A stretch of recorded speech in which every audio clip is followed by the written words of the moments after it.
Hola, soy Yasmin Arias y en este video les voy a hablar un poco sobre el libro de Francisco Pimentel llamado Pequeño Manual de Oratoria.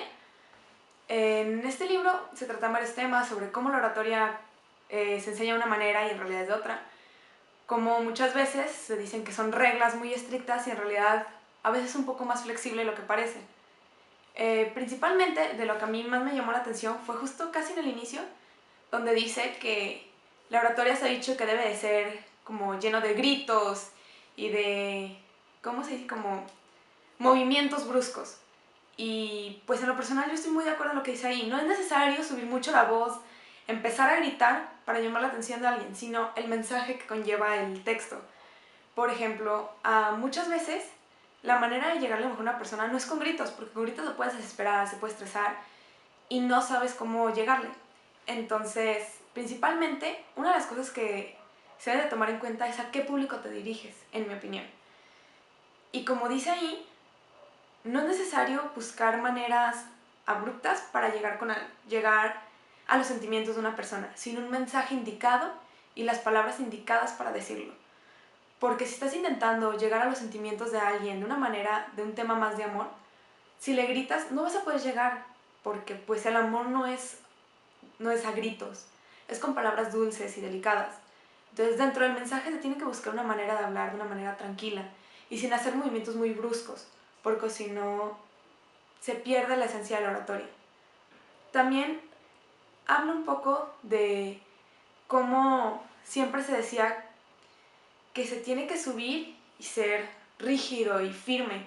Y sí, lo tienes que ser pues con porte, saber que estás parado ahí por algo y sin que te intimiden, pero también buscar la manera en que el público se identifique contigo. No pierda la manera, no pierda ese contacto. Entonces, si no buscamos una manera indicada para estar hablando con ellos, se puede perder un vínculo. Principalmente podemos decir que a la hora de subir a un podium, a un escenario y empezar a hablar, o simplemente en un video como este, tienes que saber de qué estás hablando y intentar no tartamudear. Si te trabas y cualquier cosa, puedes seguir adelante, no hacer tanto hincapié en me equivoqué, sino aceptarlo y seguir adelante. Y si se notó, pues se notó, pero entonces que estés confiado contigo mismo y sepas cómo tratar esos pequeños errores, como las muletillas, como los ademanes que tienes como muy notorios y que los nervios no se noten. Y si se notan, hacerlos con fuerza. Saber que estás seguro de lo que dices y poder convencer a la gente de ello. Poder darles a entender todo lo que tú quieres y poder expresarte de la manera correcta, sin tener esos pequeños huecos y que mientras estés pensando no estar hablando con muletillas, como sería sino estar pensando en más cosas y decir, y sin embargo, pues esto y esto. Este pequeño libro tiene muchas cosas muy interesantes de qué hablar, como el si la oratoria es arte o no es, que si los políticos son los únicos que dan discursos, y que claro, muchos creen que solamente ciertas personas son las que van a pararse en un podio y hablar. Y como encontré ahí, dice que todos vamos a hablar en algún momento de nuestras vidas en público. No importa si eres un conserje, en algún momento te van a entrevistar y tienes que hablar. Y hay muchos que hasta frente a una cámara se asustan de hablar. Y simplemente es tener la confianza de ti mismo y decir, me están viendo.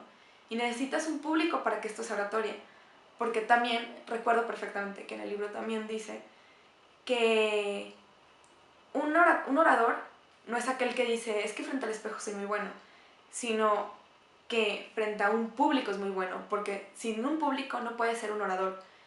Y al ser comunicadores en esta carrera, podemos ver que es muy necesario poder saber hablar en público, poder expresar tus ideas sin que te trabes mucho, porque a la hora de estar pitchando un proyecto audiovisual, un guión que quieres crear y quieres pedir un presupuesto que te apoyen con un patrocinio y no sabes pichar tu idea y no sabes hablar, no sabes contar tu historia, pues la van a desechar aunque sea una muy buena idea porque no la supiste vender, no la supiste hablar.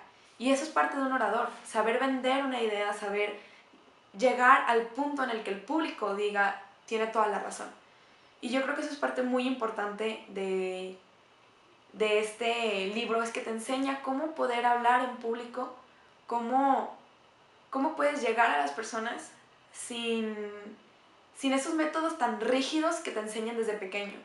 Que aun cuando, no, que aun cuando declamas que es algo ya aprendido, es algo que repasas, hay veces que necesitas saber un poco de oratoria para poder reclamar. Entonces la oratoria lo tienes en todas partes, porque siempre tienes que hablar con alguien. Y siempre al hablar con alguien, pues tienes que saber cómo hacerlo, o si no, pues no vas a saber comunicarte. Entonces yo creo que pues la oratoria de este libro, de la manera que te la enseña este manual, es muy cierta y te ayuda mucho a poder seguir hablando en público sin tener miedo a expresar lo que dices y de aprender a llegar a las personas de una manera correcta. Y muchísimas gracias, este fue mi video de esta semana. Un beso.